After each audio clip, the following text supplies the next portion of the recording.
Hi there, Steve Kaufman here. Today I want to talk a little bit about linguistics and language learning related research and the impact this has had on language learning.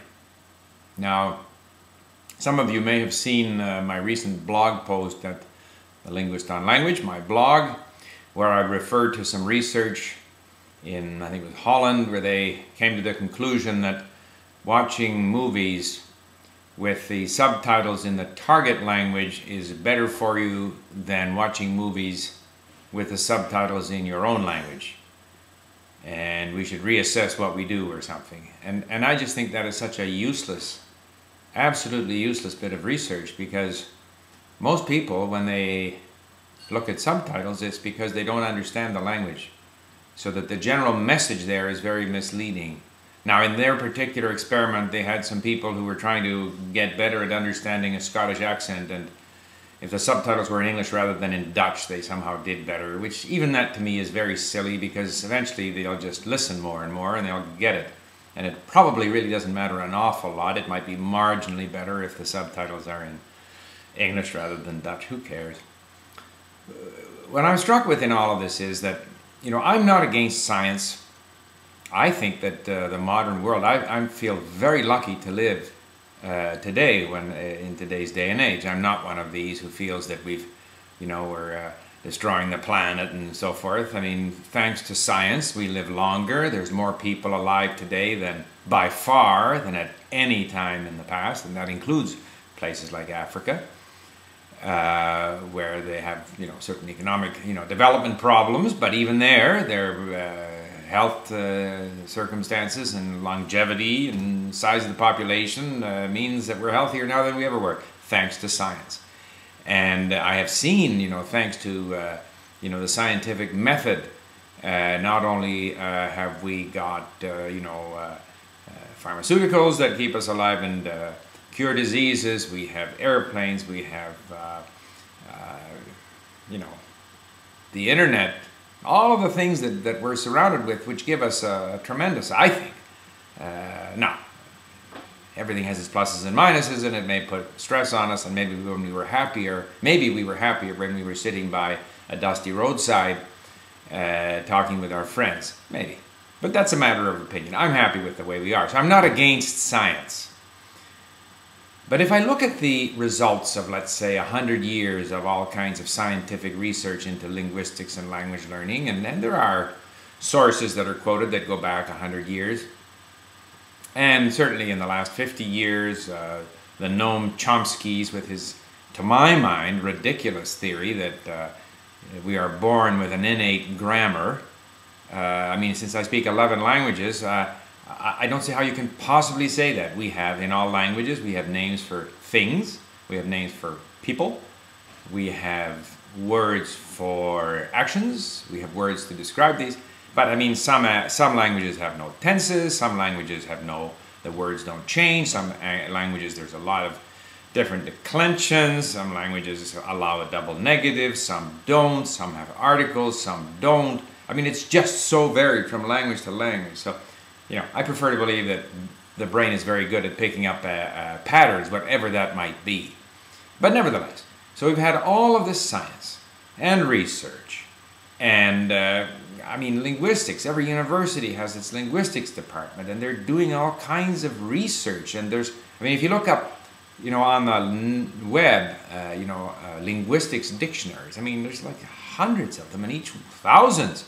And each of these dictionaries has thousands of terms in them, terms that nobody understands, except the few that are involved.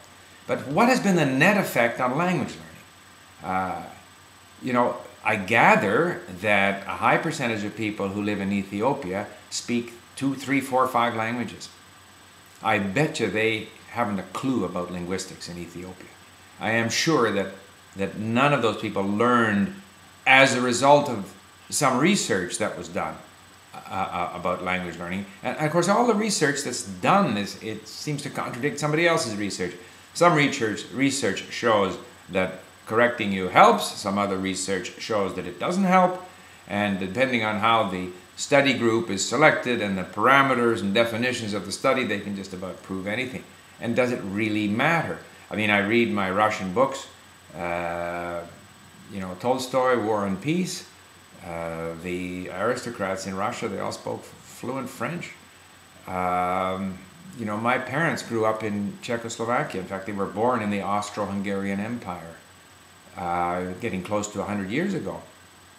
They spoke German, Czech, French, English.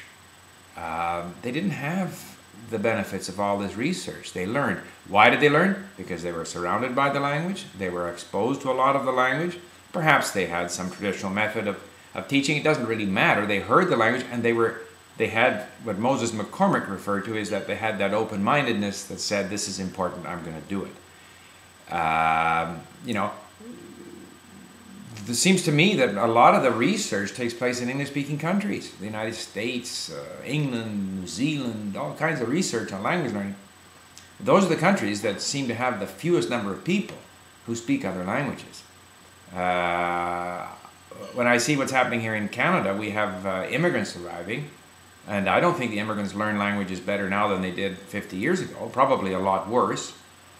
We've got a tremendous industry of people who are doing research, and they spent 10 years, for example, developing the Canadian language benchmark system, and now everything has to conform to that. And people don't learn as well as they used to. And the fundamental reason for this is that language learning is something that depends on the learner. It doesn't depend on the teacher. It doesn't depend on research. It depends on the learner. If the learner wants to learn, the learner will learn. However, by listening, by speaking, by making mistakes, by going to class, whatever they choose to do, it's up to the learner. And so the learner 50 or 100 years ago, or in Ethiopia, or 500 years ago, that was motivated to learn, learned. And so I believe that this all of this research is a waste of time. We'll just let this ring and my wife will pick it up. And what's more, I think it's counterproductive because it leads to an overcomplication of language learning. All of these terms, linguistics terms, attempts to come up with new games to play in the classroom, new, what did the Canadian benchmarks thing have? They referred to task-based learning and TPR and TPRS, and it's all fine and dandy, but we don't need it.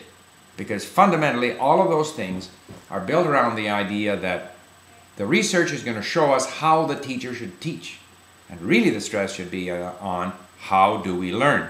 And there, if you're motivated to learn, you will learn.